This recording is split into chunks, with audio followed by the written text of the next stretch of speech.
So I went to semester at sea, and it was a transport. It was an old Korean transport. It was a hunk of shit boat. Great times, but a hunk of shit boat. And the one guy said, we're all talking. It's like, you guys got to be real careful. Don't fall overboard, blah, blah, blah. And the captain said, I just want you guys to know, at open sea, if you fall over, we do not turn around. He goes, it takes so long to turn this boat around. By the time we turn it around, you will never be found. Jeez. And I equate that to a big business. What's the 5 Ps? Do you remember it? Proper preparation prevents poor performance. There you go. It doesn't matter how much money we get. If we don't close, it's no money, right? So no close is no money. I'm everything that I am because of my dad's death. And I wouldn't be as successful without his death. Welcome to another episode of the Jason Theory. We've got the regular clown patrol here today, all of us. I'll go down the line. We've got Nastos, we've got Floros, and we've got Jungwirth. That's the right way. Thank you for having me. That's the right pronunciation. We should have just filmed this silent at J. Jordan's house. Yes. Yes. Yeah. All right. So we'll start with that since people want to know about Jordan's house. We went there on Sunday. It was a really cool time. Yep. Thoughts? We'll go down the line. Thoughts on Jordan's home? This is my childhood dream since I was 16? It's your Wailing Wall. Yeah, basically. So, it was great. I mean, obviously it's an older home, but I wouldn't change anything, Ken. I know me and you talked about it. A couple of things you would change, but it's perfect the way it is, I think. What was your favorite room? Favorite room? I think a lot of the entertaining spaces were cool, like the cigar lounge area, all that kind of stuff. There's a lot of underground kind of, that big area with the big Jordan logo. It was like a big, movie theater? The movie theater. Yeah, that was awesome. With those sunken in chairs, that kind of thing, that was cool. And the two poker, I mean, basically you could play, there's poker tables in every 30 feet. Yeah. That guy did not. That guy had a gambling issue. And bathroom. Your favorite room? Dude, there was a lot of cool rooms. Every room we were going through, I was like, oh, this might be the best room. But to my own surprise, I thought the cigar and wine room was really cool. Yeah. So it's like, I don't want to call the house dated for being there for 30 years or early 90s. I thought that room was pretty cool, but it's such an entertainer's place that, I mean, even that front area where we went, you could sit down with the really high ceilings. That was super cool. With the silk rug, we couldn't have it. Yeah, where you look out to that plunge pool. I think that place would be so much cooler in the day when you can kind of see how the rooms orientate towards the center courtyard. Did you say bidet or no? Oh, sorry. They do need bidets. There are 15 and a half bathrooms. So. There are 15. There's no bidet. That's why you know it's dated. If that place was built today, there would be Zoe toilets, bidets. Yeah, but everywhere. what are you going to do? Go in there and start putting in white oak flooring and all this kind of stuff and change it? It would change the complete nostalgia of the place. That's why. Your favorite room? I mean, the room that I couldn't stop laughing in when I was filming content was that master bedroom. Oh, yeah. It wasn't my favorite room, but just going through the master bathroom with that sunken shower, Jordan's sink being higher. I mean, it's just sort of funny. And that was the one where you flopped down on his bed, and I just couldn't stop laughing. But my favorite room, I think my favorite room was the room that we hung out in. It was actually really cool. If it was in the daytime. That's what I'm saying. If it was daytime and it would have been cool. It would have flowed. It felt like my wife's like, how was it? I said, I felt like I was at a resort. Yeah. Yes. Yeah. Yes. It just had that sprawling feel. I've never been in a house that's 37,000 square feet. I mean, yours was close, but not quite that big. Thank you. And Ken, we didn't even get to see the, which we found out later was a skylight that I think the skylight would have been cool. I think that's the best room because you've got the bar with the TV and then you have the TV on the other side. That room could hold 100 easily. Me and Ken walked outside a little bit and there's the fire pit, the little kind of pool pond thing that he has in the middle, just that backyard, great. Dude, how great would it be? I mean, I know Bannockburn being Bannockburn is just being a dick to this guy, but how amazing, if I could go back, how amazing would it be to get married there? Oh, I would have baptized my kids in that pool. I'm just saying, no, to get married at Jordan's house and great. On the outside courtyard and then have all these different rooms. You could have the cocktail dance hall and the basketball court. You could have cocktail hour in different rooms. And it's 7 acres. Yeah. 7.5 acres. It's nuts. They could have just had off-site parking, shuttle people in, so there wasn't a million cars. Yeah, I just don't know what, like, anyway, so yeah, that I was did hear cool. from my friend Andy that also toured it that they are not allowing him to do the Airbnb thing. Yeah. Yeah, they changed the rules Yes. at like there just for him. My brother-in-law is on the board at Bannockburn. So he can't do it, though, like No. weekend by weekend. It's got to be a 30-day rental. I don't, yeah, I mean, well, they're doing now that 10-day thing. Yeah, well, 10 So day, what's a the weekday or market? whatever. Was it 90,000, Nick? You were It's saying? on the market for rent right now for 89 grand. It started at 247, yeah, and then it dropped to 150. Now it's 89,000 a month for long-term lease, minimum 6 months. I think it's at. Non-refundable move-in fee, I assume? Here's the thing. $50,000 deposit. When the guy sells it, we're going to be ready to jump on it. Exactly. Save your pennies now because Remember we're when we going were in. talking about the fractional ownership? That's it. That'd be pretty What cool. would the security deposit be at that place? 50,000. It said on the MLS. Are you serious? Yeah. And you get interest on that, which is kind of nice. Yeah. And then you can hit somebody up. If they, listen to this, if you did not hold that security deposit the right way, or that's 3 times the security 2 deposit. to 3 months worth. Yeah. I mean, there's got to be a way to finagle that. Let's get a lawyer on that. All right, let's talk about the next piece of business because we'll talk about the fact that Compass bought 70% of the shares to Anywhere, which owns a conglomerate, a ton of different real estate companies, and also owns Sotheby's. I'm going to just get on the record right now because people are saying the wrong thing. Jameson, where I work, is a individual privately held company. We pay a franchise fee for the Sotheby's name. So no matter how badly Bobby messes up Sotheby's, it doesn't affect us because we can always dump the name and just be Jameson. I just want to get that out there right there before we start. So stop texting me that I work for Compass. Stop it. All right. On the other hand, he works for Compass. So the difference between the App Properties deal and this deal is that he actually bought the App Properties and this is the difference. He also bought the lease, the paperwork that At had with Christie's. So he does not own Christie's, but he owns the agreement that App Properties has with Christie's, which is different than what he did 2 days ago where he bought Sotheby's. So the difference would be if he bought Christie's or 70% of Christie's and did not buy At. Then he would own the Christie's name that At is attributed to, but doesn't own At. At would still be owned. From it Yes, At would still be owned by Yeah. Thad and Michael and whoever else. Well, actually, it was owned by private equity in Atlanta. But that's the difference of the two. What will go down the line too? What do you think? We've talked about it, at length before this started. It's a content play. What do you think in terms of the consumer and what he wants to do, the Compass brand wants to do with listings? Where do you see this thing going, Nastos? I don't know. I mean, that's the biggest thing. We always talk about the brokers, but the consumers are going to be the biggest, I think, hit with this, right? The whole clear cooperation stuff and all that stuff. I don't know what the plan is. Obviously, if they're going to hoard all the listings, that's going to be something that's going to be. So there's no money in brokerage. No. Yeah. So hoarding the listings, you've got the content, right? Yep. There's no money in the movie theaters anymore. There just isn't. Sure. A theater does not make, movies do not make money. They may say they do, they don't. How you make the money is selling the movie rights, Sure. 3 or 4 or 5. So my buddy that's involved in the movie business, when they do a movie, it's not about the movie. It's about, okay, I'm going to sell it to HBO for the first 2 years. Then after HBO has it, I'm going to sell it to Fox for the next 3 years. So a movie actually, its 20-year span after it's built is bought out.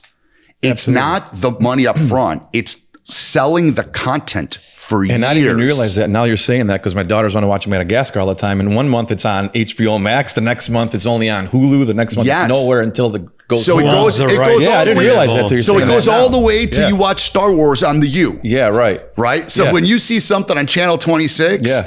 it's gone through every station. It's been sold 20 or 30 different times. Yeah. I didn't realize. My that. friend is one of the No. first people that ever did it. And the first show that was sold like that was Dexter 20 years ago. Wow.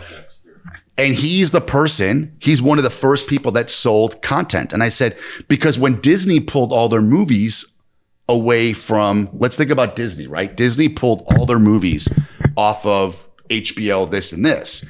It was a massive, my buddy called me and I'm like, dude, what does this mean? He goes, it's going to change the industry. Disney itself changed the industry by saying it's our content.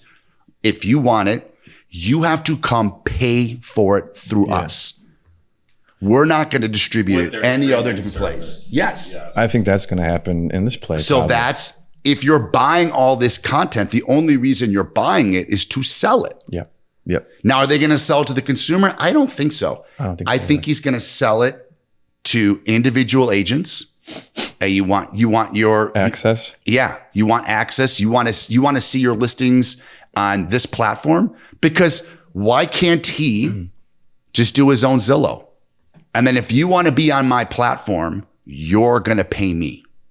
If Zillow's making this much money that they're making, why, if you own all the content, why wouldn't you just have a computer programmer in 2 seconds put together a platform? It could be Compass's platform. It could be any platform, right, but a platform that's out there. And then all of a sudden, he's getting the leads.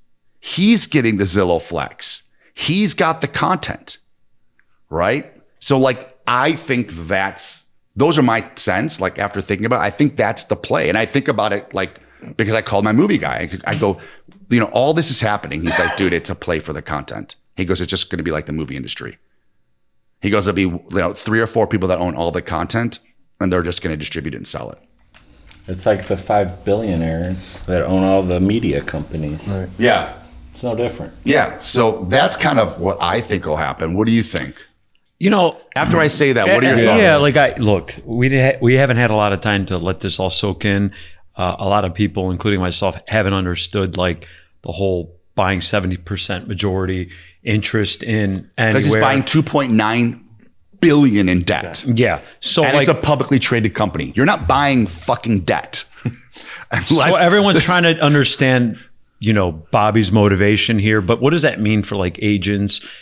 Honestly, like the biggest thing, I think a lot of us, and we're all in multiple group chats with other fellow brokers. It's like, it all goes back to like, from these lawsuits, it's about transparency to the consumers, and nothing is going to improve for the consumers by Compass trying to take over everything, having their own platforms, going back to even last year where there was a lot of like roar about the whole them having their own private listings. And I'm sure if you work for Compass, you're going to brag and say that it's a good thing, but inventory is a challenge. More lawsuits are going to come up. Apparently we got texted a lawsuit that's already coming up about this, but I think a lot of TBD, and honestly, I don't have too many thoughts on what's going to come of this, but I don't like the direction that the industry is going with Compass just trying to buy every company. That's just not, I think, good for the industry. Yeah. I mean, like we talked about too, I mean, the App Properties deal, they're having problems because of antitrust. This purchase of the stock, really has let's say we're 9 months out if this is even going to happen, because it's got to go through the DOJ and it's got to go through the antitrust and see, how much of percentages he owns and stuff like that.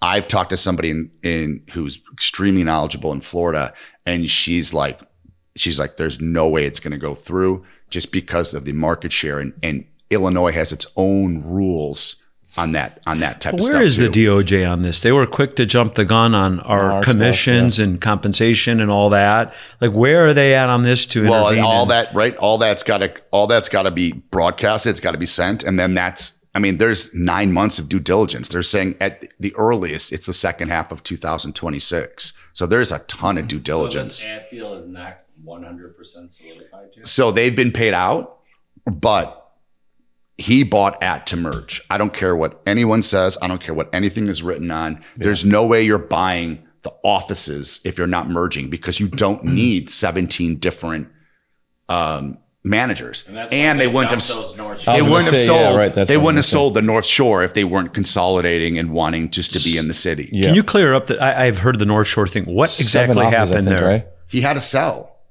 He had to sell which offices? They sold to Remax Premier. Were they at or were they what office? They sold all the Compass offices that were in the North Shore. Yes, all of 7 of them. To who? So this big Remax. Oh, really? James Corley. Yeah, because they're trimming down to pick up other stuff. And was that because there was too many Compass and at offices in that area? That's it, because of antitrust. They're trying to get it into a spot because it's not the merger really, like where he wants to go is stuck in courts. Do you think that was a good buy for Remax? I mean, are the agents staying? Like that's the thing. I don't know. Yeah, I don't know. That's Remax is the value is in that, right? Who's going to stay? Who's going to leave? I mean, no disrespect to Remax. I don't. If I'm with Compass and I like Compass, and all of a sudden I change over to Remax, I'm going to have an issue with that. Correct. I mean, if all of a sudden Compass bought Jameson and there's going to be a Compass sign outside of my office, I'm going to have an issue with that. Yeah. I mean, I didn't sign up for that. Yeah. And mergers happen. It is what it is. Sure. We're not beholden to anybody. We can do whatever the hell we want to do. You get plucked, Jameson? I mean, there's always. I mean, anyone. Anyone. Yeah. At this point, it looked. Someone gives. Who's next? If someone gives somebody enough cash. Yes. But what's going to happen? Okay, so what's going to happen with Zillow, and what's going to happen with people? All I know is the top 5 agents. That's going to be a shuffle. That's going to be interesting. A huge shuffle. Are you talking about the flex thing? Yeah. Like well, let's have Ken give his 2 cents on this whole thing before we go into Zillow. It's a whole different animal. I don't really have a 2 cents on this whole thing. I think it's all just crazy. And my whole thought on it is sometimes people get caught up in all this stuff and almost try to, I don't know, let it affect them. I think you just got to forge forward through it all. Yeah. Because some people, I don't even think it's to the point where people are like, oh shit, they bought this. I don't even know if people talk about it as much as like the first couple things that have happened. So how does it affect Illinois? How much of market share, like there's a number, affect our state? I know, Nancy Nagy told me there's a number that you can't get past, and then all of a sudden it's antitrust. I've been told the numbers, I just can't remember it. I think the only thing, and the main reason I will be completely frank, the main reason I left Berkshire is that it was just too big. Of a company? Yeah. If Compass merges with At, I'm going to tell you right now, and you have a better handle than me. It's basically, you know how long it takes to turn a destroyer? I will tell you. So like, I will tell you something that was told to me. So I went to semester at sea, and it was a transport. It was an old Korean transport. It was a hunk of shit boat.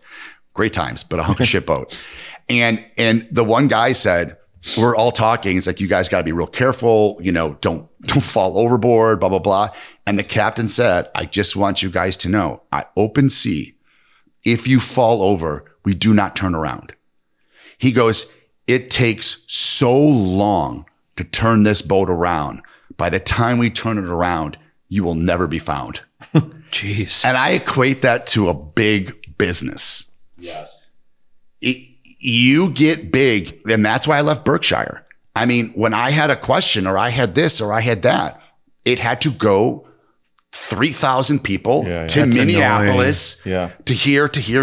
There was no flexibility. You can't move. You're in an industry that moves daily, and I'm at a company that's a destroyer. And to change it is not happening. It's just going where it wants to go.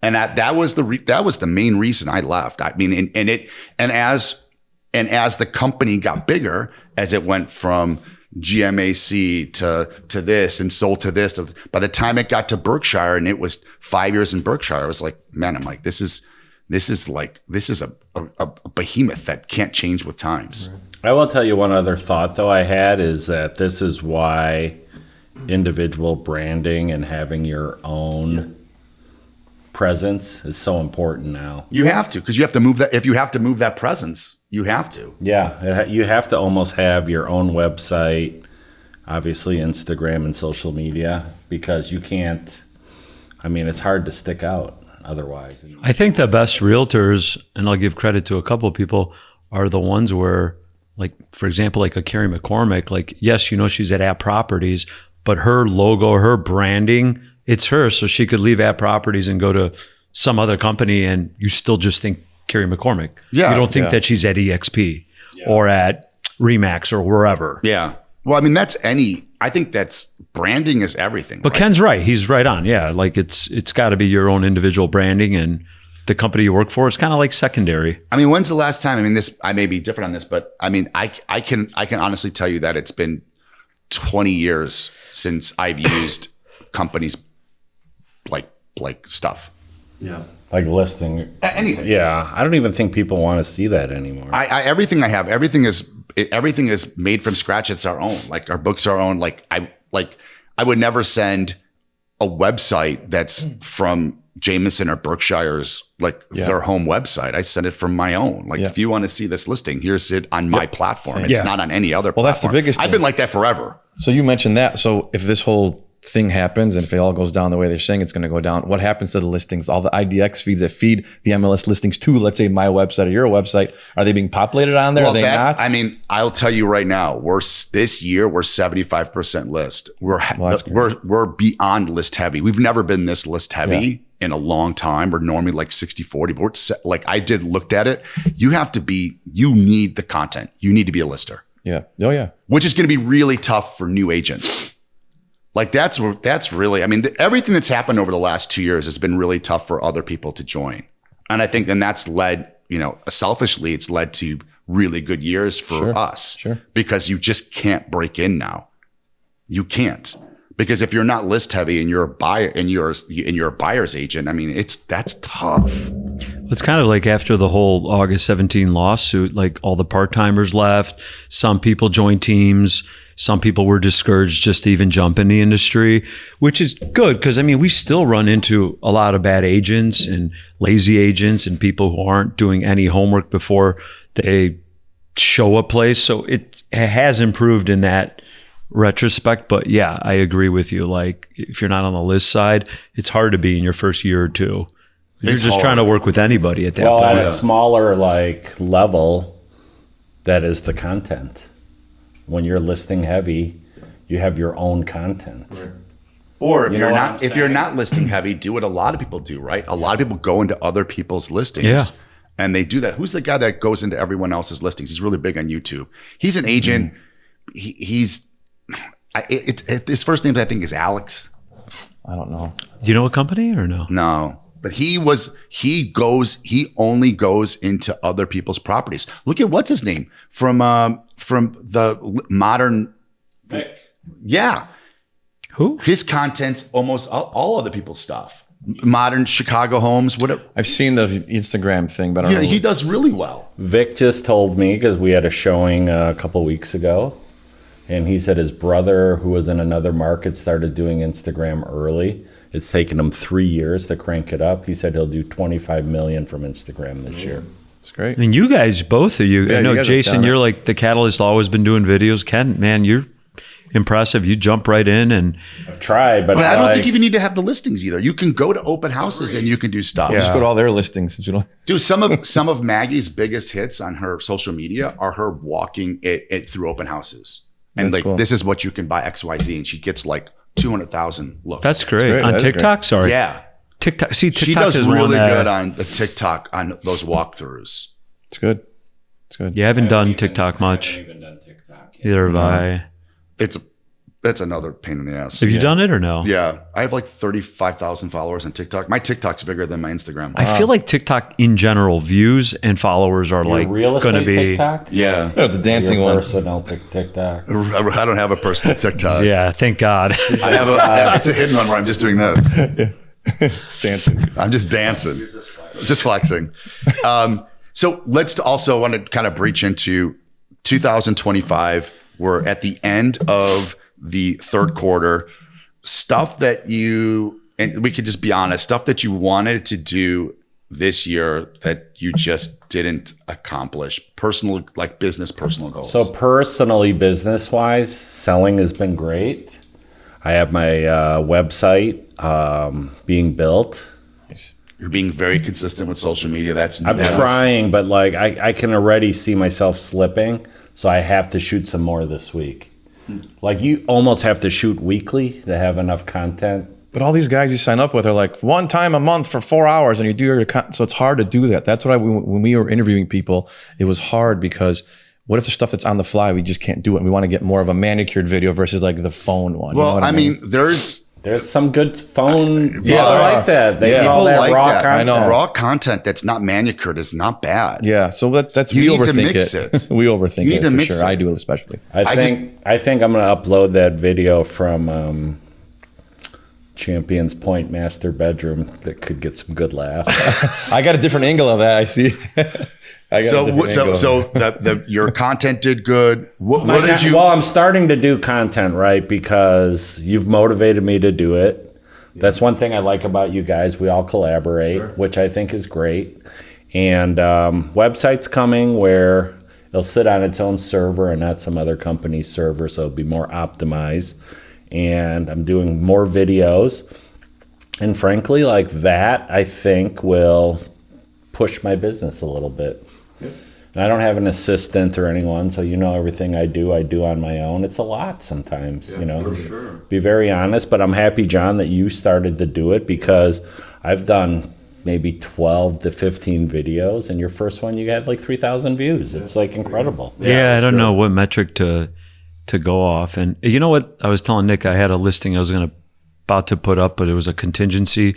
So the seller, he got canceled on the buy side because he had a home sale contingency. So I was supposed to do a video in the next few days, and I was excited for it because there's this you do a few and you get some views, so you kind of get addicted in a good way. So to Jason's point of this year, I wanted to do a lot more social media, and the year is almost over, and I just jumped in third quarter, starting to do it. Thing. Yeah. Well, I would have loved to do it earlier in the first quarter, second quarter, and again, I think another not failure, but I'd like to be more on the listing side. So Nick and I have talked about concentrating on getting more sellers.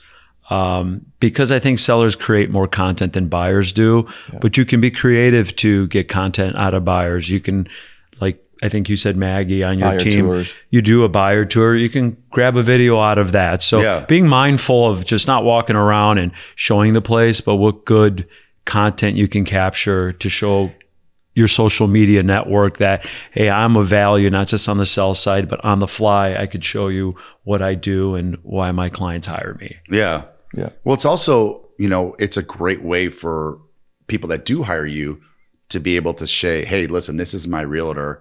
And, here's his Instagram. Take a look at it. And you can see how good he is. Can I just interject? One thing that I think really good buyers agents do is that they will try to point out all the positives. And we've touched on this in the past. And I just had somebody come in. They mentioned all the things that I would have mentioned. And it just is more helpful, versus that trying to tear you down things. So. Yeah. I mean, a good agent is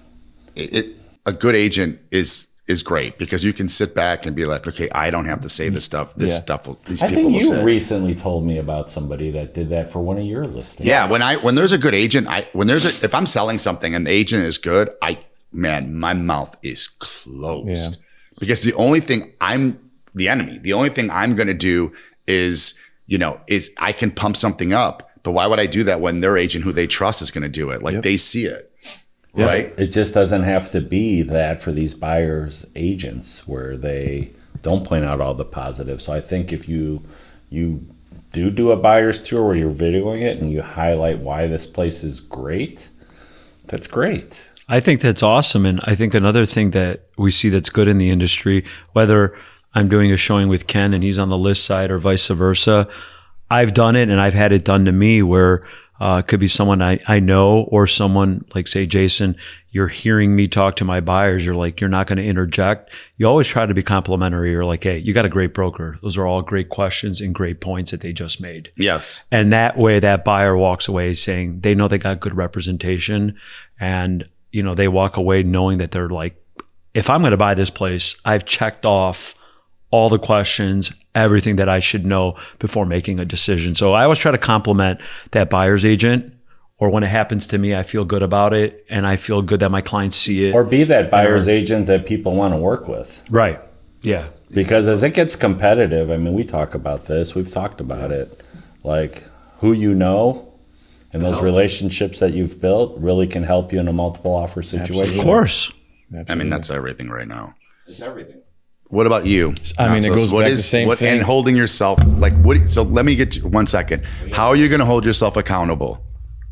In 2026? Yeah, I mean, we're there. Yeah, we're here. No, This is- yeah. If you're not planning 26 right now, Trust me, you're I know. done. Like everything we do now, starting now, is It's for obviously first quarter. For first quarter. So just being, I think everybody knows, is just being consistent with whatever you're trying to do. Being more game planning, sitting down, having meetings, talking about, like tomorrow we're doing some Elmhurst content. And we're going to put that out for the whole month. So let's do that, and then continuously game plan, and then fill our calendars with reoccurring activities that will keep us accountable, whether it's social media, whether it's prospecting by doing phone calls, planning an event. I'd like to do more events. I think the interaction with past clients or whoever you're trying to capture is always just worth the money versus just doing mailers the old school way, which still works. Yeah. I think we all thrive in different places. So I think being with people and being yourself, I think at least for Nick and myself works very well. And I'm sure for you guys too. So trying to do more of that, whether it be quarterly, semi-annually, or annually. It's just like we don't have a fancy assistant either to do everything for us. So we get a little sometimes overwhelmed with so many great ideas that we have that execution is the thing. That's the biggest problem. Yeah. Got to come through and execute. Execution, we just get sidetracked, especially me. And you start going this way because you're busy on this deal, busy on that deal, and you forget what keeps getting the deals coming and just staying focused on that. So that's the biggest thing that we're working on. So tomorrow, some content in Elmhurst. I think a lot of times you guys may overthink the content. Correct. 100%. I do. I know for sure. I mean, it's not, it doesn't have to be curated. It doesn't have to be beautiful. It just has to be, hey man, these are my thoughts. My biggest thing is like, if I'm on a tour, like with a buyer or whatever, am I sitting here on my phone, like, here, look at this kitchen? I feel like disrespectful to the buyer if you're doing a buyer tour. I think you could do something like this. And then, That way then when the buyer's done, be like, these are two great things I saw today. This is what's happening in the market, X, Y, Z. You're great with content ideas to the point where, and I'm not here to toot your horn, when I was doing one, I was like, man, Jason's right. I'm already at this property. Why don't I do 3 reels or 4 reels out of it? But I never thought so far ahead, like, oh, why don't I do one about why this place sold? Because that's like a 45 or 60 day out. It's a high rise. It's not going to sell quick. So why not have that content already there when you have your video person there? Instead of posting a just closed. Why not just forecast all I always this do stuff? why this is why it closed. This is the great things. Second reel. Yeah, right. Yeah, I always do that. Like if I have 3, one's why it closed. I've seen him post like kind of take a snippet of the longer reel, let's call it, a longer video, and do like under contract or whatever, and you kind of use snippets of the original reel, basically. Yeah, stuff like that. So that's great. Ken, what's your thought when, if you don't mind me asking, what's your thought when you go into your social media videos? Are you kind of looking at what everyone else is doing, or you're just like, hey, I am who I am. Let me do what I'm comfortable I'm already with. like in that point where I want it to be somewhat fresh. So like I did one recently where I stood in front of Kasama. Then I showed some of the eateries on Division. Because I think like when you're buying a neighborhood, like this is a 2-bedroom, 2-bath, like whoop-de-doo. Yeah. Like it's great. And I had 7 offers on the one I just did. Nice. But you're also buying into this little neighborhood, so why not highlight some of those businesses, because it's great. Yeah. We're so lucky to be down here. I think we take it for granted, but we just walk out our front doors and a lot of times when I do a condo or I do something that's really self-explanatory, I will have property video tours where I'll be like, hey Blake, let's not even talk about the house. Mm-hmm. I go, well, let's just talk about why you would want to move here and what's around. Yeah. Or like I did one video that did really good where I was in a 2-flat and I was like, okay, this is why you should buy a 2-flat. And I just talked about investment ideas throughout the whole 3-minute video as we're walking around. I remember that one, but I thought the other one that you did that was cool like that was, hey, here's your front yard, Wells Park. I'm standing in the middle of it. That one did really good. I did like 40 or 50,000. Yeah. That's cool. Yeah, because that's what you're buying. You're buying Wells Park. Yeah. The home will sell itself. Yeah. Yeah, the home sells itself. Needs to be sold. Tell the people about the neighborhood. Yeah. Sure. I think that's I think that's a problem that people do on social media. And that's definitely where I'm always going now is like, hey, this is a beautiful home. You can see it throughout the video. Sure. Let's talk about things that really interest you And why while we're people at wanna this live there, house. yeah. Let's talk about the school. Let's talk about the high streets. Let's talk about where the public transportation is. Stuff that's actually, you know, you need to know. Yeah. And your eyes can show you the video. Yeah. So I think that's I think that's one of the things that's really important. What's something that you think in 26 will occur? You know what I'll say? What do you think's going to happen in 26? Now we already broke 6. I'm seeing like 5.85 on the rates. What's going to happen next year with 1.8 months of inventory, and we're starting to approach mid 5s? There's no permits being pulled. I mean, it is.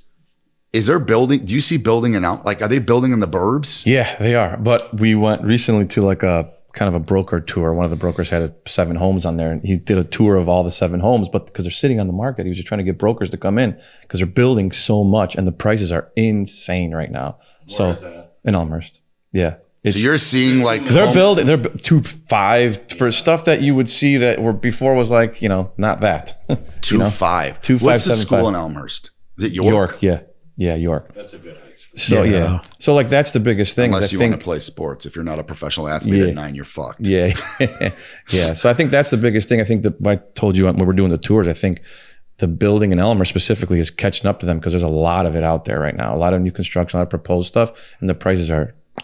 Where are they getting the land from though? Are they just Tear down? Tear down is the name of the game. There's a couple here and there sprinkled, but That would be 90% a of good it thing of content for you for guys. sure. Yeah. Yeah. Yeah. Well, that's interesting. So like, are you still like when you talk to people, like when you put an offer in Elmhurst, are there still 3 or 4 offers or Depending on the price point. Anything what's the most active price point? I would say between 700 to $1 million. Your 650 to $1 million is just insane. Anything under $1 million. And what's shit trading over? 100 over, 120 over? And that price point? Not 100 50? over, depending. 50, probably 50, 30 to 50, depending on the place. If it's the price point, like the one down the street from me, that probably went over 190 grand over. Is the thought process in the burbs to price low and then get that to go? Or, I think now it needs to be or no one that. even knows where now to it be? needs to be that. Springtime, forget it. It's going to be price it, and you're probably going to get what you want for it, depending on price point, obviously. In the suburbs, when is the best time to sell? Oh. Because it's very dependent on the school system when you go into Yeah, the obviously burbs. before schools, you got to get springtime, So early do summer. people want to buy? So people buy right after school in the burbs, or is it towards August? Or because when do you have to have residency? Well, I was talking to my wife the other day. I was thinking we're going to get to look at my daughter's kindergarten next year at March, April, May. She goes, no, we're touring the school in January. I'm like, shit, I didn't realize it was that early. It's in 3-4 months from now. So people got started early in the burbs. January, February, March, April. Yeah. So like that. So it's the city. It's very seasonal, like to that When you extent. say you're touring schools, aren't you living in that? I mean, yeah, district? but like I am, but I haven't been in the school that she's going to be in. So I'm going in to like do the open house and meet the teachers and whatever the curriculum's going to be. All that So stuff. that's early in the year. January. I thought it was going to be like April, May. of January for the following August. Yeah, so September? like January for September, whatever. They start school like August 12th or Piece something of like cake from what the city guys deal with. Oh, school. man. that. Yeah. Yeah. We just walk in and be like, all right, this is nice. And then, how do you like, now that you have the youngest, well, your kids are young, they're still in your sack, but Oh boy, I got a lot of jokes. I'm That's just funny. going to keep it to myself. you have the second youngest That's kids. Yes. They'll babysit yours one day. Like as your kids get older, how has your business how does your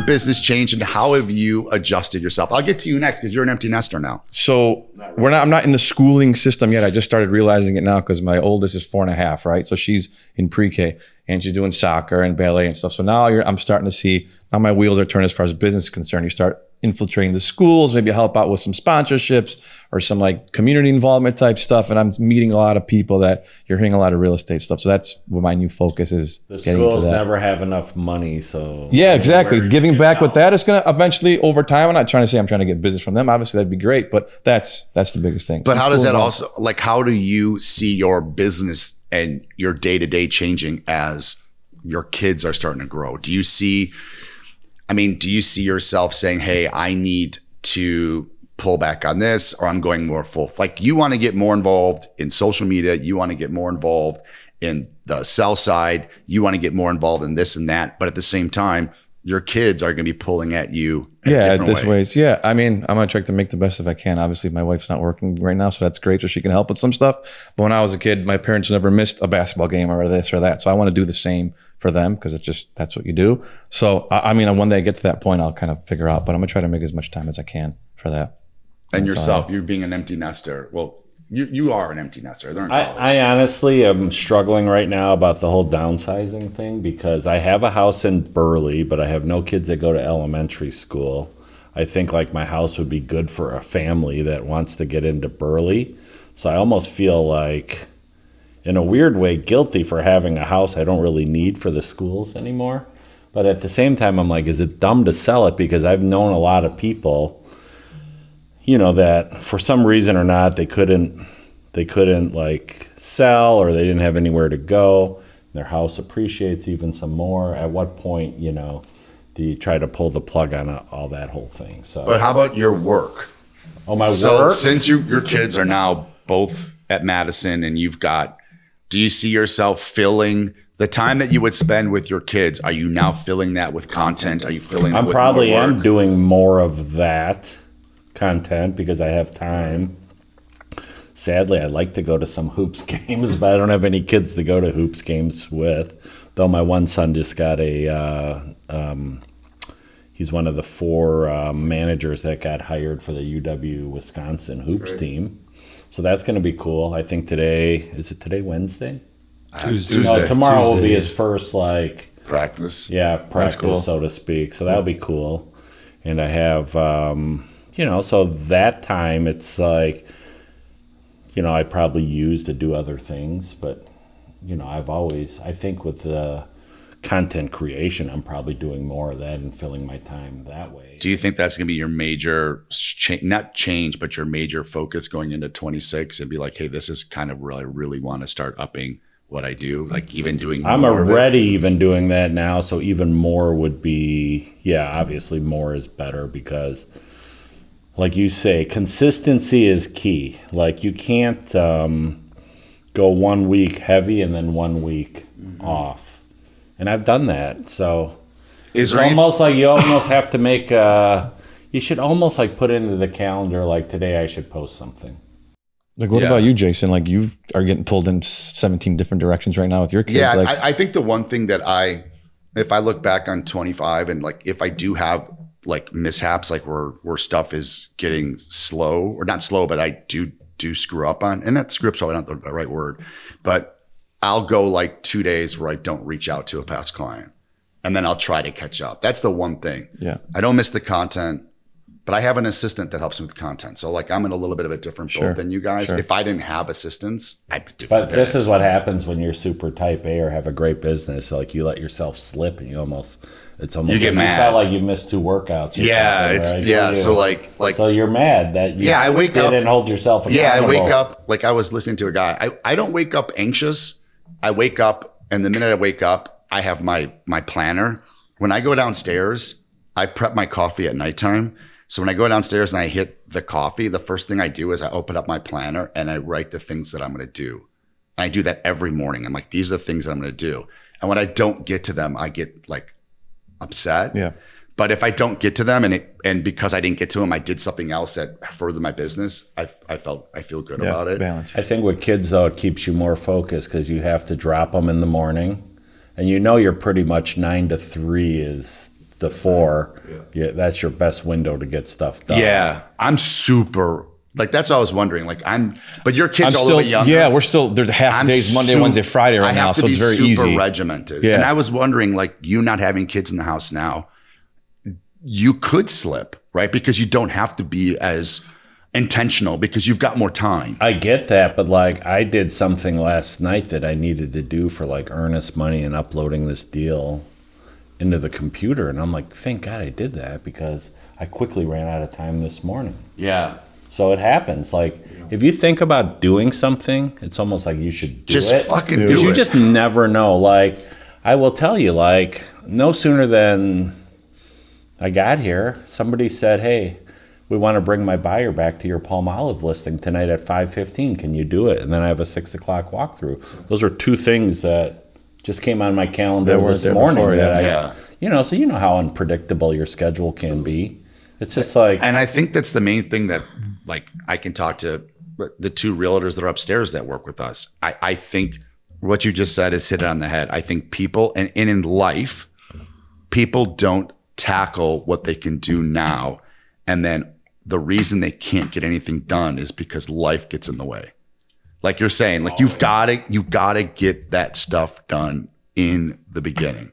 Or something fun could come up in your calendar that day, and you want to be able to say, yes, I want to go. Because I got everything else because done. everything was done, So I don't know. I'm like you. When I have a cup of coffee in the morning, it's when I do my best sort of like computer work or DocuSign. I always feel bad. I'm like, if someone has their ringer on, I text so many people at 5:30 in the morning. Oh, jeez. And You got to use a send. Oh, you don't have an iPhone. I was send like, later option. Oh, no, I'm like, I hope it's not dinging, but I'm like, this is when I get my, like, these people need to know this stuff. I'm just going to get it to them all right now. Then I'm like, all right, I'm done. Or I'll just be anxious as all hell. Well, if you don't want to, I think like on phones you can have like emergency text. So like your kids could wing through if you were on silent. So yeah. But how much do you guys, I think we all need this, whether you have kids or your kids are still sitting in your sack and they haven't, whatever it is, like wear loose underwear. Utilizing a team, I think, is the biggest thing. Like, yes, you might have a 5:15 that randomly came up and you had you had something going on with your sons or something. Just at least having somebody or a couple people to jump in for you and help you. Yeah. I'm not saying to take over the transaction, like a final walkthrough. Ken, you might want to be present, but like we all lean on each other and some of our team members. And I think, Jason, you probably do. That's the value of having a team, is that, hey, I don't want to always drop everything I have due to a last minute request, because you want to have a you a life. You can't scale without some sort of a team. No, or and I'm not talking support. About scaling like 500 units. I mean, you can't do it. Period. I'm surprised you guys don't have assistants, because at about the common thread they say is that about 20 to 25. Well, you guys have assistants. Yeah. We have transaction coordinators. That's what you guys have. Act basically like as admins, and they do a lot of that. A lot of it. So like to me, like it's a less expensive way than hiring a full-time assistant. But you've got somebody. Yeah. Take that. I mean, the fact that you do everything on your own with the production that you do. Yeah, like you're talking about uploading earnest money. Stay organized. Doesn't or don't you have, have that? Don't you have like pods where you can like split assistants? No. But there's another reason. Is it because you don't want to let go, Ken, or no? It's always on the table. My dream scenario is I come here and John's my assistant. That's hilarious. I just think like when you get to 20 or 25 million, they're like, you should always have a dedicated assistant. Like that's what they say. For every 25 million, you need, like, if you do 50, 75, 100, you need that many people. And maybe they're doing different things, right? Like we have marketing, and we have two, which we're probably, according to Sotheby's, we're light on assistants. They're like, you should have one more. And I'm like, dude. But what would they be doing? Like if the other I would just be doing less. Okay. So you don't do any listing paperwork? Oh, I do it. Yeah. You do it. Yeah. But like if I'm in a bind, like you'll write your own contracts? Yeah, always. See, that's good. See, this is why I think it's hard. It's always been hard for me to let go of that control. Well, but once you do it, it's nice and easy, because I laugh. You do more business than we do, and we don't write our own contracts and our own listing agreements. Yeah. We review them. Yes. But we have someone write them. Yeah, but by the time I review it, I could have it done. And sometimes I hate DocuSign and all that shit. Like, sometimes I'm very, like, when I write a contract, especially in this market, I'm extremely particular on how it lines up. Very fair. So sometimes it's like, by the time that I review that, it's like, man, I could have done it myself. You might have missed the deadline. Yep, there you go. That too, yeah. Yeah, I just, like, there's stuff that, like, I will do now that where I'm just like, okay, I'll text one of them and be like, hey, I need you to send this to this person or this person or send this to this person or this person or this person. You know, like I think especially because you don't have anybody, at some point, the value of doing a task that's beneath your pay level, it costs you money. And there's you know what money buys you? Time. I'm going to tell you something. It happened. Money buys you time, man, and you can't make more of it. Nope. I cost myself sometimes once a year. It can happen. You get a text from somebody. They're like, "Let's meet up. I'm interested in buying a place."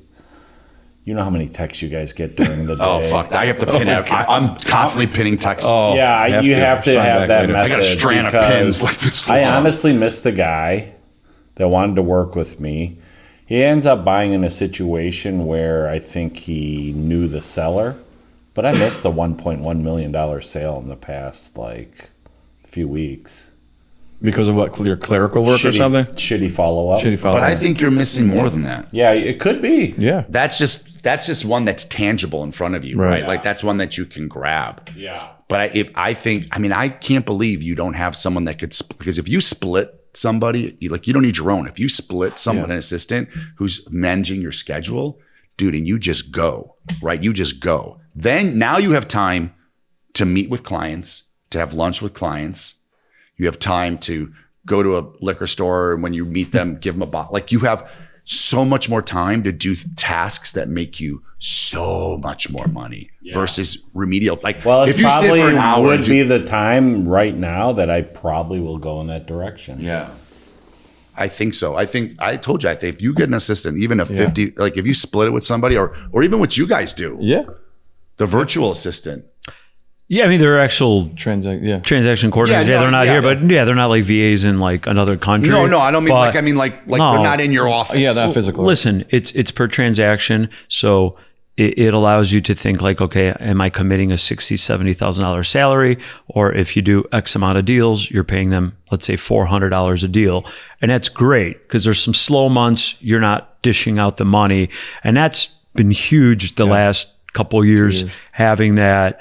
Otherwise, I mean, I would see myself caught up into that. I would probably, I think like any of us, follow up wouldn't be there, lunch. So let's say you pay $400 a transaction. Sure. Yeah. Okay. And how much work do you think it is for that whole transaction, paperwork wise, from start to finish, attorney review letters, writing letters, so this, it's got to be at least 5 or 6 hours. Easily, especially if it's a listing, it's way more paperwork. If it's a buyer, it's not a lot of paperwork. But what I have found to be very helpful, at least on the buyer, I always say I meet a new buyer, my assistant's going to send you out a exclusive or non-exclusive agreement. And my assistant sends that out and it makes me look better. And then if they have questions, we go over it. The same thing with the listing agreement. They'll reach out to the HOA, get me all the information I need, prep me. Then I look at it and then they'll get it done on a draft for me. And then I'll go ahead and put it together. You're getting almost a full day of work. That would take me forever. I'm not good at 7 hours. there. How many sales you guys think you've processed this year? Closings? Probably. 100? No, I don't know. I think you spent $40,000. That's what I'm saying, right? Yeah, like you could hire an admin, but it's gonna be 65, 70? 70. Okay. So yeah, you save a little bit of money, but you know, you got to do the social media, the calendar planning on your own. And those are some things that are fine, you know, like. But the biggest thing outside of all that is when you have somebody, and this is our experience because we had some shitty assistants over time. So we've had some good ones, is with the transaction coordinators. It's, you don't deal with sick days. You don't deal with my tummy hurts, I got to go home. It's just like if they're getting their stuff done because they have other people to fill in for them. So that's the biggest thing. You don't miss that. Like, well, there's no unemployment. Yeah, there's that too. It's just straight, here's the fee and that's it. I would think there will be some agents that are not doing as much business. There was a time I put together a spreadsheet, and I'll have to dig it up, where you could have an assistant that was like, let's say they sold 3 to 5 million a year, not enough, right? But they could handle a lot of your stuff. Yeah, that's a good idea. If they sold anything, you would get a bigger cut of their stuff. That was big back in the day. Effectively, they're paying for it. Their little bit of business would be paying them. They just need the consistency. Sure. Yeah. I'm going to see if I can dig this up for you guys. I know people that I'm like, oh, that she's that person is an admin, Yeah. and then sells. but sells a little, Yeah. and then that realtor would get a cut of their sales. You would give them a cut of all your sales. So let's just say you had an assistant and you gave them 10% on all your deals. Oh, but so when you they bonus did a them. deal, they would give you 25%. So Yeah. We talked of about a like smaller pool of cash. Yeah. how competitive the market was Q1, Q2 last year. And one of the good things of like a transaction coordinator who you trust and allow to write an offer for you, I'd be out with a client. Yep. We're looking at 3, 4. John, I love this one. Let's get an offer in on it right away. I go, give me 2 minutes, make the call, shoot the email. And that offer I like went that. out Yeah. while I'm with the clients. I go, look at your inbox. Yeah. You already got the offer with the terms that I Yeah. told you. And they're like, holy shit, this guy's Yeah. quick. My people are on it. And then, there's a deadline or whatever, but we're on it. And that urgency, they see that our team having those transaction coordinators What happens if a accessible deal to us. dies? You don't pay. You don't pay. You only pay till it closes. That's it. There's no perfect I've had- TC That's awesome. team. So, yeah. so as they're writing offers, It could be for Doesn't nothing. matter. Yeah, it could be for nothing. I've had a guy just got an offer accepted and he bailed on it, but it was their like 7th or 8th offer they've done with me with them. Still spiff them. You could, yeah. Hey, Yeah. thanks for the effort I or mean, whatever I type think of deal. that's just great. We don't take Yeah. it for granted. It's Yeah, no. been a really helpful thing. But again, like with multiple offers, and what are you going to do? Bring your laptop with you or wait to go home, write it up. Could be a Friday. It's always the worst times, right? yeah. Like Saturday, like you've been running around all day. Someone wants to write an offer at 7 and you're going out to dinner and now you're trying to run, get it done. You could start that earlier in the day when you've been out with the client. Yeah. By the time you get home, the offer's already submitted and you've had a chance to build rapport with the agent because the offer's already in. And you're like, are you going to take it? Or I'm going to throw them a deadline or I'm going to do something. And that's been great to win deals. Yeah. Yeah. Yeah, and they present it to the listing agent with our terms and summary. It's a nice email.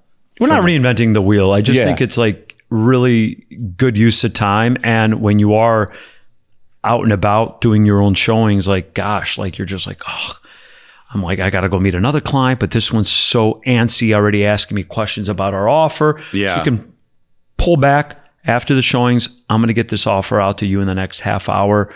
These are the terms we should put in because we know we're not going to run comps at that point because Yeah.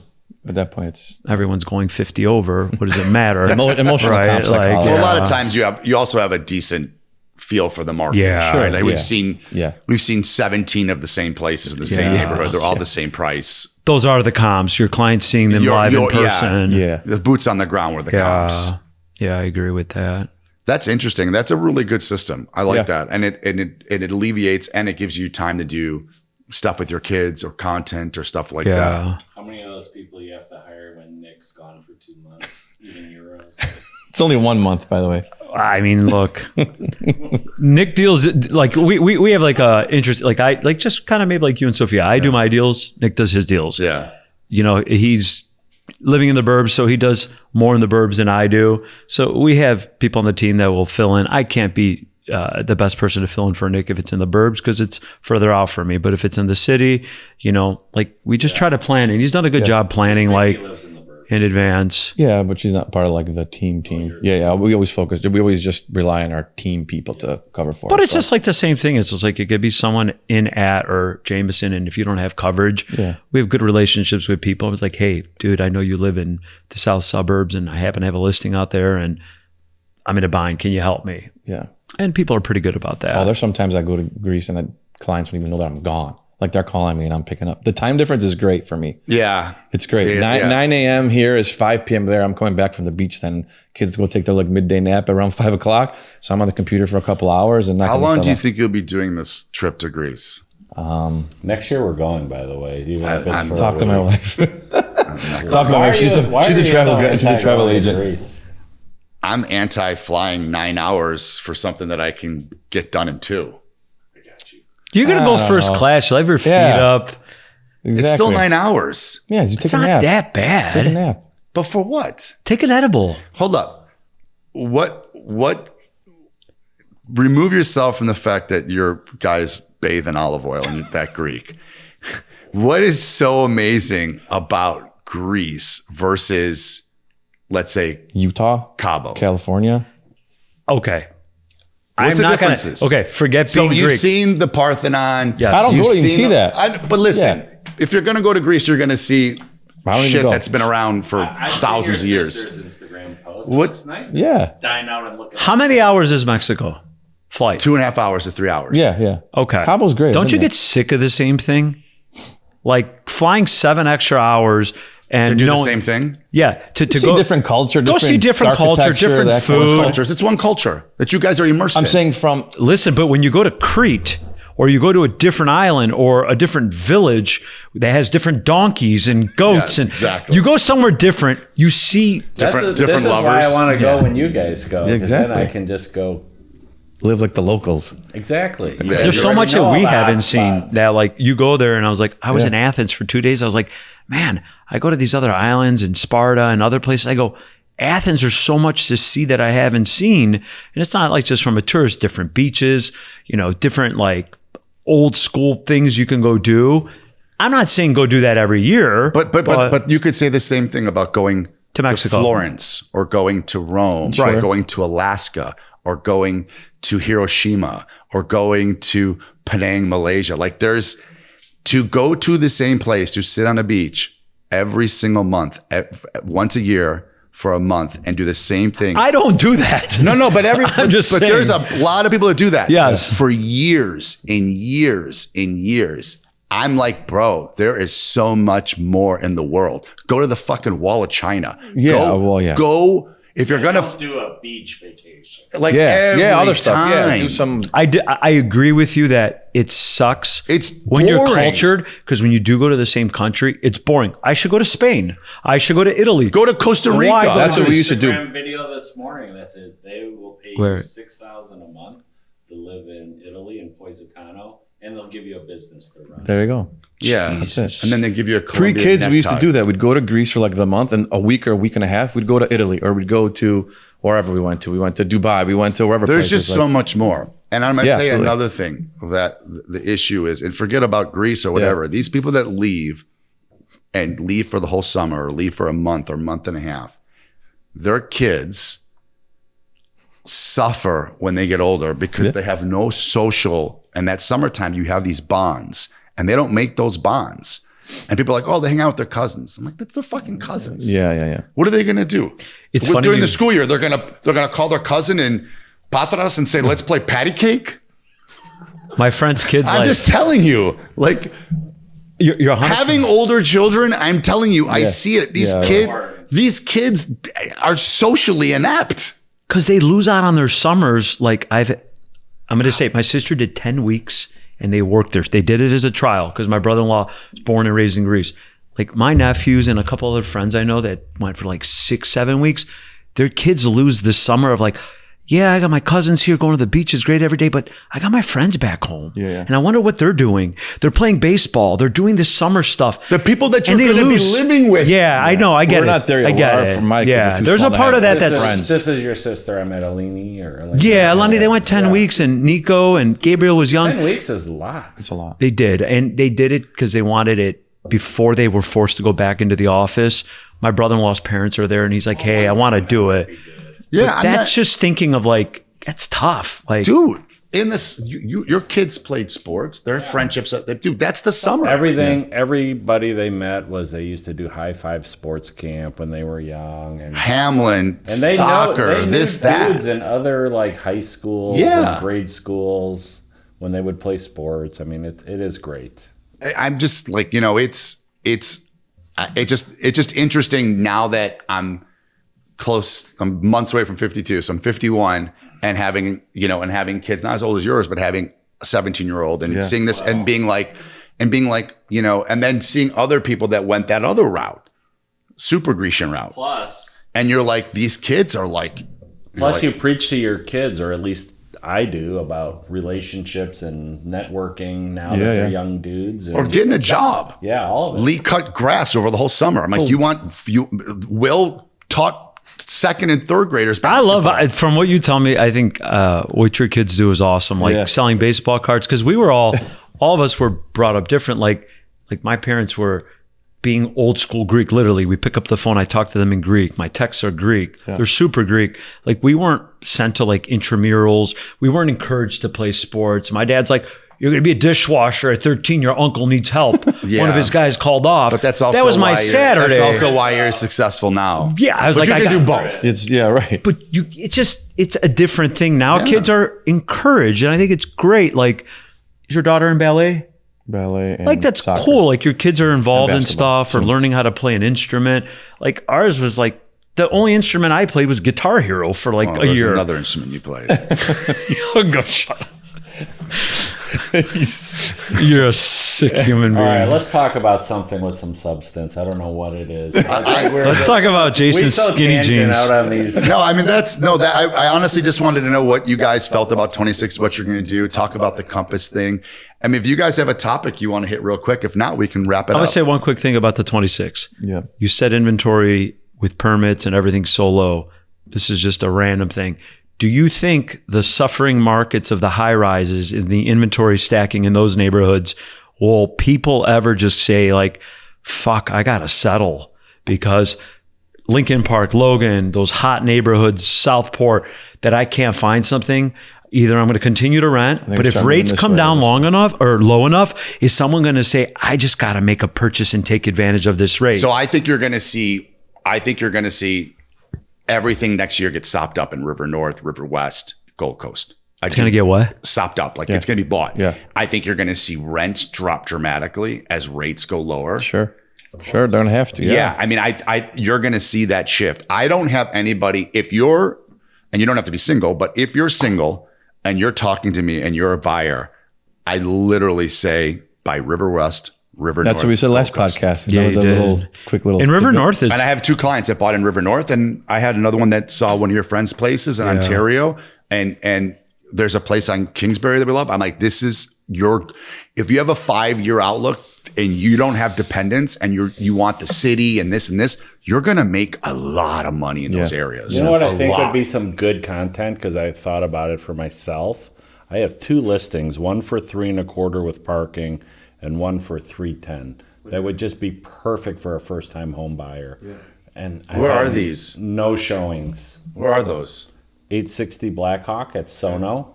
325 with I parking. like that building. I mean, too. I would live I think there I sent your listing to my client. I'm like, this is a great area. for 3.25. Like, why In rent? that What are the neighborhood's HOAs great. on that? What are the HOAs on that? Like 620. But it includes everything. Yeah, And then that's there's great. another Yeah. one in Streeterville. The other one I sold to Pam Reevy's clients, one showing, but Streeterville. What's the address in Streeter? Streeterville's going to be I love- tough. I love it I just got down an there, offer on a though. listing at 680 Lakeshore, listed at 450. Got an offer at 315 today, this morning, on the way here. And what was it listed at? 450. And it came in where? 315. Where is this? You sure she forgot to put 4? That's what I said to her. Exactly What's what I the said. I'm like, address? is this a typo? 680 Lakeshore. That's know the tough, building. Billy. 80. Yeah. Tough, Billy. That's a tough building to sell. Yeah. Well, you know, is that the one that had the Treasure Island in it? Yes. Yeah. Yes. Yeah, they should put a grocery store They have back to. in there. I think that Wasn't there a Walgreens in there? Yeah, I was going to Yeah. say, a lot of the It store. was a great little spot. It was a lot of like its own little mini town within itself. It's Yeah. but- Playboy Yeah. was there a long Yeah. time. But these high-rise buildings right now, like I put up 2, and God, I'm getting like no showings. Open houses are getting some activity, but my thought is like, you know, these HOAs over the last few years with inflation, and you know, especially the ones that include a lot.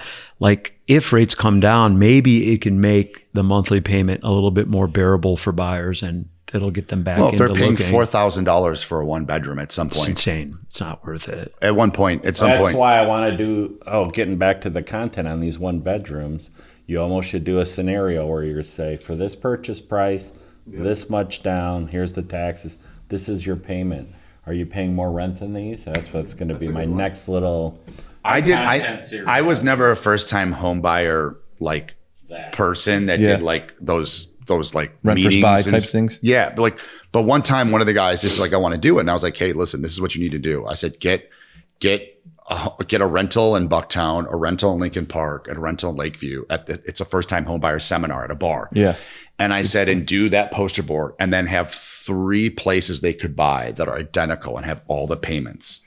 And he converted a couple people, and it was just like that. It was like, this is what it costs to rent here. Yep. But you could buy this. It's all simple math that people don't take the time to do it, No. honestly. Well, they also don't take the consideration of the tax benefits, right? So like, and they don't take, like, everyone's like no one understands that every time you make a mortgage payment, you're paying down principal. Right. Like people just, it's just a lack. I mean, it just, the Lack level of of, simple financial awareness. yeah, because they don't teach it. The level of ignorance when it comes to finances is extraordinary. And parents don't teach their kids that stuff. No. Like I take a payment, like when they were asked, my kids asked me how much the house costs. I'm like, well, let me show you how it works. And I pulled out a mortgage payment and I'm like, here's taxes, here's the principal, here's this. And I showed them an amortization schedule. And I'm like, this is how it works. Like I was talking to a kid that I'm trying to get to move into River North. And he's like, well, he's like, what do you think about refinancing? And I was like, well, it's a scam. Yeah. And he's like, well, what do you mean? I said, listen, banks love when you refi. Yeah, you reset because it charges. resets the stuff. Yeah. I'm like, if you've been in a loan for 7 years, I don't care if the rate drops by 2 basis points, you don't refi. Because you're already paying principal. Yeah. I go, do you understand? Like I looked at the kid, he's 24 years old. I looked at the kid, I said, do you understand when you get to year 7, 8, or 9, you're not refining your payment. You're refining this small little interest payment. So 70% is this, 30% is interest payment. You're only refinancing this. That's it. And then all of a sudden, when you refinance, it's now 90% interest and 10%. And I'm like, you Even have at to. a lower principal. Yeah. Yeah.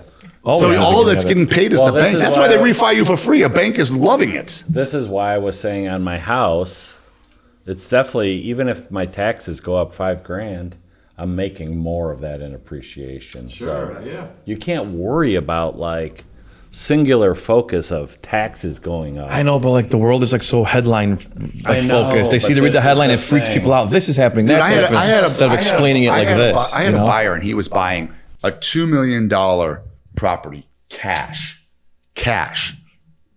And we left that place and the taxes were, let's say, were like 32. He goes, oh my God, the taxes are going up to 45,000.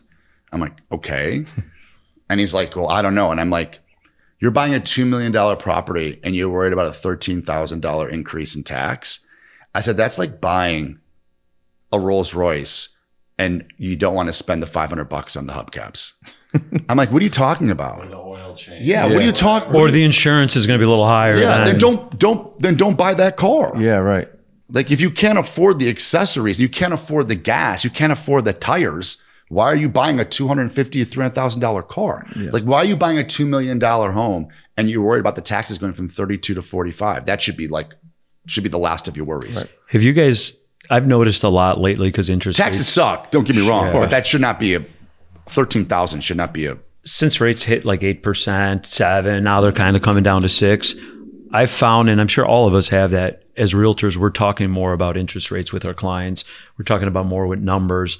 Do you think that there are a lot of realtors out there that just don't know enough about it and they just push it off to their lender, which that's why we work with lenders. A quarter point makes a huge difference in your payments. I don't think it does. No. It doesn't. People that are waiting, this is the point. Like people that are waiting for that, it's costing them more. It costs them more money. Man, I we were talking to this one, the one kid, because he's young, so it's very interesting. And I was like, man, he's like, do you think your rates will go down? I go, you know what's the best thing for you? He's like, what? 2-point rate hike. He looked at me and goes, what are you talking about? I said, man, the higher rates go, I said, the less people are competing and prices drop. Yep. I said, the lower rates go, prices go up. And so is activity. And activity goes up. I go, dude, we want rate hikes. What's that sideline look like right now with buyers? There's a million of them waiting for allegedly 6 to crack. But allegedly at 5%, there's 500,000 new buyers. Every half basis point, there's 500,000 buyers. That's the metric they're saying? Yeah, I don't know how true it is. Yeah, right. But that's the metric. 500,000 places. That's the problem. There's going to be lines up we're the door short of open 4 houses. million homes. So you're waiting to save a quarter point, a half a point, and pay 50 and then grand more. Everything else will be this much more. Yeah, that's it. Well, that's where the work on the numbers on that. That's the refinance scam, right? Like not the refinance scam, but everybody goes like, "Hey, just pay it at 7 or 8%, and then refi it. You can't renegotiate your price. When you're up 70 grand over ask." I said. You always should refi if you're in the first 2 years. Sure. Like, doesn't make a difference. No, especially if it's a point or something. The flipping point, the turning point is at year 7. Year 7 and 8, you really in general on a 30 or a 15 year version? On 30, okay. You really need a massive move in rates to make it worth it to you. Yeah. Like massive. This is your A-coil moment, gentlemen. Right here. This is it right here. Speaking to my good mic. On a 15 year, you should never refi. No, sure. You know. Well, why would you? Yeah, I mean, it's year 7, you paid half of it, and you probably got a killer rate. I think if somebody did refi like he was saying, though, you should almost use the extra money to then drive down the principal. Keep your payment the same mentality. Like, what do you mean? Like refi? Let's just say you were at 6.5 and you refied at 5.5, and your previous mortgage was 6, and now it's 5. You're saving $400. You should still just pay 6. Drive down the principal. You know what I would do? If and this is what I tell everybody, if you're at 6 and rates drop to 4.75 or 4.5, or you're at, let's say you guys people bought 2 years ago at 8, and now rates are at 6, and you can afford 8, and it's fine. Like your payment is well within your means. Yeah. You refi into a 15. 15, yeah. Or even a 20. So now your payments stay identical. Yep. But it's all forced savings. Yep. Yes. Like that's what I told that kid. I go, listen, man. I said the first time I ever refied, I refied from a 30 year to a 15 at 2736 Wilcott. My payment did not change, but by the time I sold that place, I had no mortgage. I'm like, your more's going to principal, and it's going faster. yeah, Sure. And the money to you doesn't change. Right. What are you going to do with that $150? That's what I'm saying. You're You're going right. to spend it on coffee or stupid shit. Yeah. Force yourself. Go from the 30 year to the 15, because the rate drop offsets the price the price increase on the mortgage. On the mortgage, yeah. Oh, that's smart. That's the play on a huge rate move. I got really nothing else to say, man. Same. And I got to go to the bathroom. How's the plumbing in this place? It's fantastic. Any leaking from upstairs? I don't know. I like how you guys coordinated with the backdrop. Yeah, it was great. Oh, yeah. It's Yeah, a green this is screen. nice. It's a green screen. You'll so just see our heads. Yeah, it's a. All right. Cool. Well, thank you so much for your guys' Yeah, time. Thanks It for was having great. us. Yeah. For people that were listening, this is what goes on. I think this episode was more for people that are our agents Yeah. and want to just kind of listen to what's going on and what we think about the industry and what's happening, which I like. Every once in a while, it's good to BS. Thanks so much. You definitely can subscribe on any of the platforms that you have on your phone, or always you can watch on YouTube, and we'll see you soon. Thanks so much.